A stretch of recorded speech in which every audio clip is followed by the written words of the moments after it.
Good morning, 10th Standard English Medium, GK Sheth Vidyalaya, very warmful welcome in video lecture series. आजकल हम हिंदी विषय के बारे में आपसे चर्चा कर रहे हैं। कल हमने हिंदी में लेसन 14 मेरी माँ की शुरुआत की थी, जिसके लेखक हैं राम प्रसाद बिस्मिल।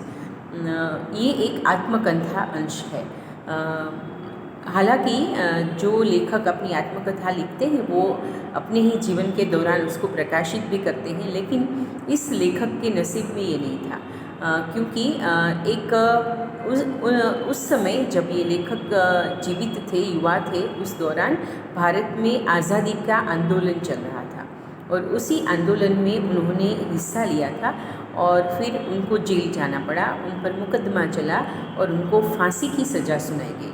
तो जैसे तैसे करके उन्होंने छुपते छुपाते ये आत्मकथा लिखी और फांसी के 2 दिन पहले ही कुछ प्रबंध करके उन्होंने महापरिश्रम से अपनी आत्मकथा जेल के बाहर भिजवा दी।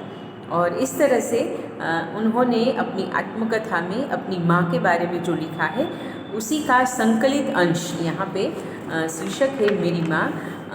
इस शीर्षक के अंतरंग आपको यहाँ पे लेसन नंबर 14 के रूप में प्रस्तुत किया है। तो कल हमने इसके बारे में बात की थी कि लेखक कहते हैं कि मेरी बचपन से लेकर युवावस्था में मेरी माँ का बहुत बड़ा मुझ पर प्रभाव है।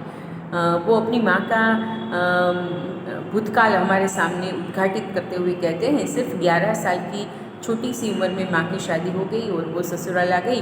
फिर दादी जी ने और उनकी बड़ी बहन ने उन्हें घर गृहस्थी सिखाई, रसोई सिखाई, सब कामकाज सिखाए। फिर माँ थोड़ी बड़ी हो गई और सब कुछ सीख लिया, बहुत होशियार थी और उसको पढ़ने की बहुत ही इच्छा थी। लेकिन उस ज़माने में ऐसे भी लड़कियों को पढ़ाना कोई नहीं चाहता, तो शादीशुदा औरत को तो पढ़ने की बात सोचनी ही नहीं चाहिए, ऐसा उस ज़माने में माहौल था। फिर भी उन्होंने कहीं से भी कुछ जुगाड़ करके देवनागरी हिंदी लिपि सीख ली और अड़ोस पड़ोस में जो पढ़ी लिखी स्त्रियां थी उनसे कुछ ज्ञान प्राप्त करने लगी और पढ़ाई लिखाई में वो बहुत ही होशियार थी, लेकिन कोई ऐसा ज़रिया नहीं था कि उससे वो पढ़ सके।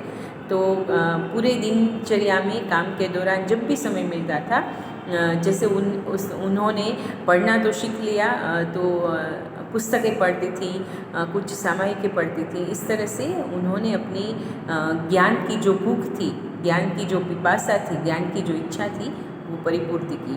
फिर बच्चों का जन्म हुआ, जैसे लेखक कहते मैं और मेरी बहनें, तो छोटी सी लड़कियों को भी, वो अपनी बच्चियों को भी पढ़ाना चाहती थी, शिक्षा देना चाहती थी, अपने आप को घर पर उसे पढ़ाती रहती थी। और फिर यहाँ पे हमने पेज नंबर 35 पर जो हमारे सामने विगत है उस हिसाब से हमने बात की थी कि लेखक की पढ़ाई के बारे में या शादी के बारे में जब भी बात होती थी, लेखक की माँ के विचार बहुत ही क्रांतिकारी हुआ करते थे। वो कहती थी कि नहीं, पहले लड़का पढ़ लिख जाए, अपने आप तैयार हो जाए, उसके बाद उसकी शादी करेंगे। तो हमें इस चीज़ से ये सीखने को मिलता है, ये चीज़ हमारे सामने उजागर होती है कि अगर स्त्री चाहे तो अपने विचारों से, अपने वर्तन से, अपने ज्ञान से, अपने परिवार को, अपने कुटुंब को आगे ले आ सकती है। इसका सर्वश्रेष्ठ उदाहरण राम प्रसाद बिस्मिल की माँ है। और जैसे हमने बात की थी पेज नंबर 35 के लास्ट पैराग्राफ में ये भी था कि उन दौरान आर्य समाज का बहुत ही प्रचार प्रसार होता था। तो लेखक कहते थे कि मेरी माँ के विचार बहुत ही उदात्त थे, बहुत ही उन्नत थे। तो कभी कभी मैं अपनी माँ से आर्य समाज के सिद्धांतों के बारे में चर्चा करता था। तो इस उल्लेख से हमें ये पता चलता है, इस संदर्भ से ये पता चलता है कि उनकी माँ की आध्यात्मिक सोच भी बहुत उज्जवल रही होगी, बहुत ही अलग रही होगी। अब हम पेज नंबर 36 पर जाते हैं, उसके बारे में बात करते हैं, जहाँ पे जो 2 पैराग्राफ है ना वो बहुत ही इम्पोर्टेंट है।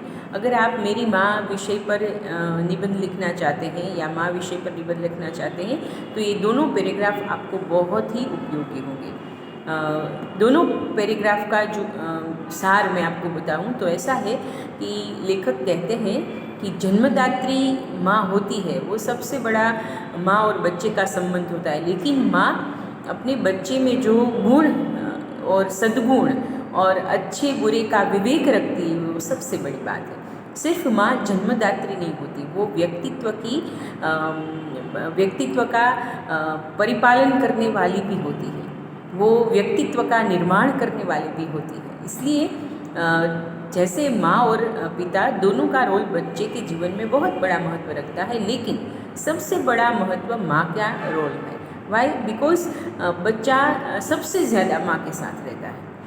पिताजी तो हमारी जो भारतीय व्यवस्था है उस हिसाब से पिता तो बाहर काम करता है, शाम को लौटते हैं, बहुत कम समय बच्चों को अपने पिता के साथ स्पेंड करने को मिलते हैं, लेकिन माँ तो पूरे दिन बच्चों के साथ होती है। इसलिए अगर माँ में निर्भयता, विवेक, प्रामाणिकता, सत्यप्रियता, नए विचार, नई कल्पनाएँ, नई सोच, वैज्ञानिक उनका जो रुझान, ये सब अगर माँ में गुण हो ना तो बच्चे में भी वो गुण आ ही जाते हैं। अगर माँ समय पालन की चुस्त हो तो बच्चे भी ऐसे ही होते हैं। अगर माँ स्फूर्ति वाली हो तो बच्चे ही ऐसे होते हैं। अगर माँ धार्मिक हो तो बच्चे भी ऐसे होते हैं। तो ज़्यादातर हम अपनी माँ को देख के ही सब कुछ सीखते हैं। ये बात ये 2 पैराग्राफ में लेखक ने हमें बताई है। और ये भी कहा है कि महान से महान संकटों से मुझे मेरी माँ ने बचाया है। ज़्यादातर ऐसा ही होता है। बच्चे जब किसी मुश्किल में आते हैं ना तो सबसे पहले उसको अपनी माँ का विचार आता है, और माँ के पास हर चीज़ का सॉल्यूशन होता है। हमने देखा है माँ किसी भी मुश्किल परिस्थिति से हल निकाल ही लेती है, क्योंकि भगवान ने स्त्रियों को ऐसी शक्ति दी है। वो बहुत ही करुणामयी होती है, बहुत ही विवेकपूर्ण होती है, कभी कभी कठोर भी होती है, और होना भी चाहिए। हर माँ को थोड़ा कठोर भी होना चाहिए, तभी बच्चे पढ़ेंगे, लिखेंगे, तैयार होंगे। अगर हर दिन माँ प्यार, प्रेम, वात्सल्य ऐसे ही अपना अभिगम दिखाएगी तो बच्चे बिगड़ जाएंगे। यानी कि माँ की एक आँख में गुस्सा होना चाहिए और एक आँख में प्यार होना चाहिए। माँ ही हमारे व्यक्तित्व के निर्माण की सबसे बड़ी नींव है।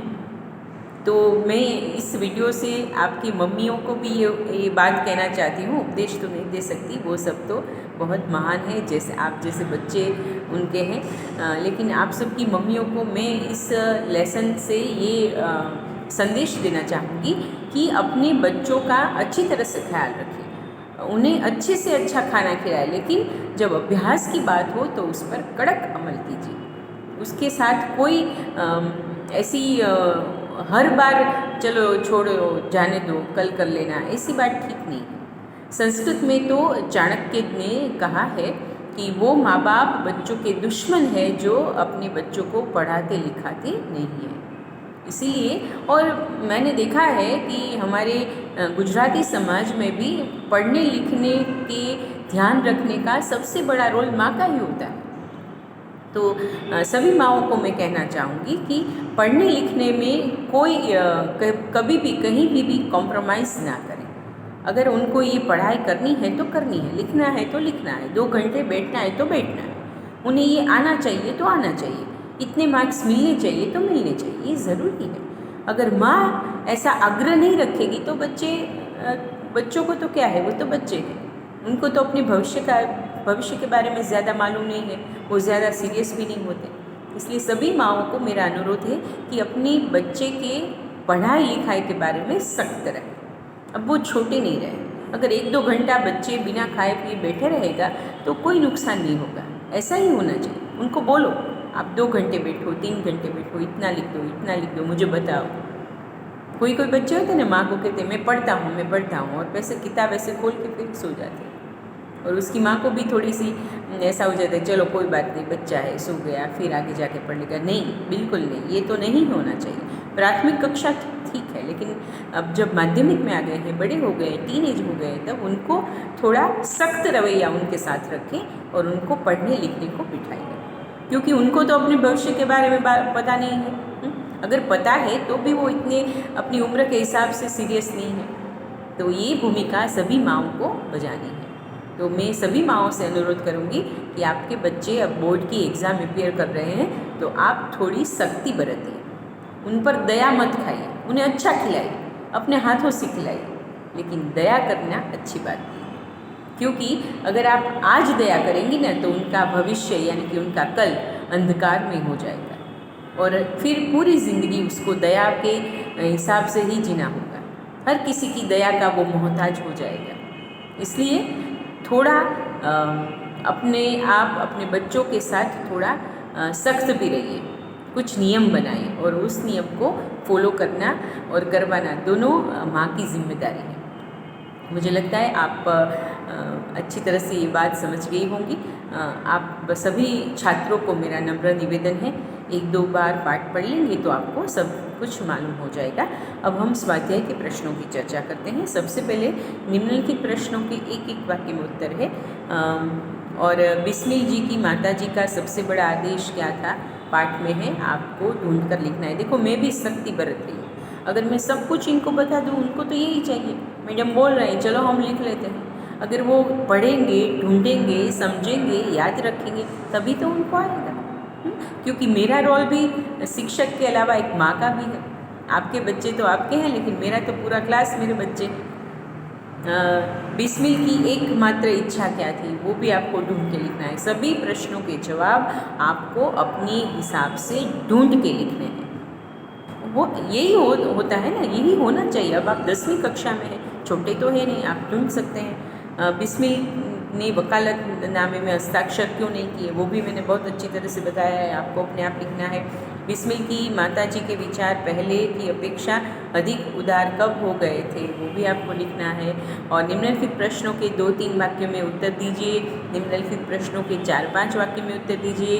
ये सब आपको यहाँ लेसन में सब कुछ दिया गया है, बहुत ही क्लियर, ढूंढ के आपको लिखना है। अगर एक जो तीसरा क्वेश्चन है, आपको बिस्मिल की माता के किन गुणों ने सबसे अधिक प्रभावित किया और क्यों, ये थोड़ा इन्फॉर्मेटिव टाइप का आंसर है। तो आपको पूरा पाठ आप पढ़ते जाओ और पेंसिल से अंडरलाइन करते जाओ और फिर बिस्मिल जी की माँ के गुण के बारे में आप पॉइंट टू पॉइंट यहाँ पे लिख सकते हो। क्योंकि वो सत्यप्रिया थी, वो विद्याप्रिय व्यक्तित्व थी, उन्होंने अपने बच्चे को पढ़ाई लिखाई पर उन्होंने जोर दिया था। वो चाहती थी कि उनके बच्चे आदर्श जीवन जिए। ये सब आप पॉइंट टू पॉइंट इसमें लिख सकते हैं। और 2 जो क्वेश्चन है वो तो बहुत आसान है। बिस्मिल की आध्यात्मिक, धार्मिक और सामाजिक उन्नति में उनकी माँ का क्या योगदान रहा, तीनों पैराग्राफ में ये सब स्पष्ट है। और बिस्मिल की चारित्रिक विशेषताओं पर प्रकाश डालिए। चारित्रिक विशेषता यानी कि कैरेक्टरिस्टिक, आपको बिस्मिल जी का पात्रालेखन इनमें से निकालना है। आपको कैसे पता चलेगा, तो वो सत्यप्रिय थे, उन्होंने वकील वाली बात बताई है, आर्य समाज वाली बात बताई है, वो जन्मदात्री नहीं लेकिन मेरे सभी संकट हरने वाली है, वो बताया है। अंत में वो ऐसा इच्छा करते हैं बिस्मिल जी राम प्रसाद कि मैं अपनी माँ की चरणों की सेवा करना चाहता हूँ, लेकिन अब जेल में हूँ। और वो ये भी कहते हैं 2 दिन बाद मेरी माँ को मेरी मौत की खबर सुनाई जाएगी, तब वो बहुत ही दुखी होगी, लेकिन मैं प्रार्थना करता हूँ मुझे हर जन्म में इसी माँ की प्राप्ति हो, मुझे यही माँ मिले। ये सब आपको इसमें लिखना है। ओके, तो विरोधी शब्द, पर्याय शब्द आप सब लिख लीजिएगा। अर्थ की दृष्टि से वाक्य के प्रकार बताइए, ये आपको करने की आवश्यकता नहीं है। और इतना होमवर्क करके आपको मुझे ट्यूसडे को भेजना है, मंगलवार को। तो आज हमारा ये लेसन नंबर 14 मेरी माँ समाप्त होता है। और आप अपने हिसाब से मेरा ये वीडियो लेक्चर सुनने के बाद तैयार कर लीजिएगा। नेक्स्ट वीडियो लेक्चर में हम हिंदी के ग्रामर या फिर लेसन नंबर 15 के बारे में बात करेंगे। अभी दिवाली वेकेशन भी आने वाला है, तो दिवाली वेकेशन की सूचना आपको व्हाट्सएप ग्रुप में दी जाएगी। उस दौरान हमारा शिक्षा कार्य बंद होगा, फिर हम शुरू करेंगे। तो अपना ख्याल रखिए, घर पर रहें, अच्छी तरह से पढ़ाई करें, पढ़ाई में मन लगाएं, बिल्कुल हाँ, खूब अच्छा खाएं, जो भी आपको अच्छा लगे वो खाएं पिए, आनंद भी कीजिए, आराम भी कीजिए, लेकिन पढ़ने लिखने में कभी भी कहीं भी कॉम्प्रोमाइज़ नहीं करना है। इसी उपदेश के साथ मैं आपसे विदा लेती हूँ। आशा रखती हूँ आपको ये लेक्चर समझ में आ गया होगा और आप प्रश्न जवाब तैयार कर लेंगे। फिर मिलेंगे दूसरे वीडियो लेक्चर में। तब तक के लिए आप सभी को पढ़ाई की शुभेच्छाएँ और अपना ध्यान रखें। थैंक यू, धन्यवाद।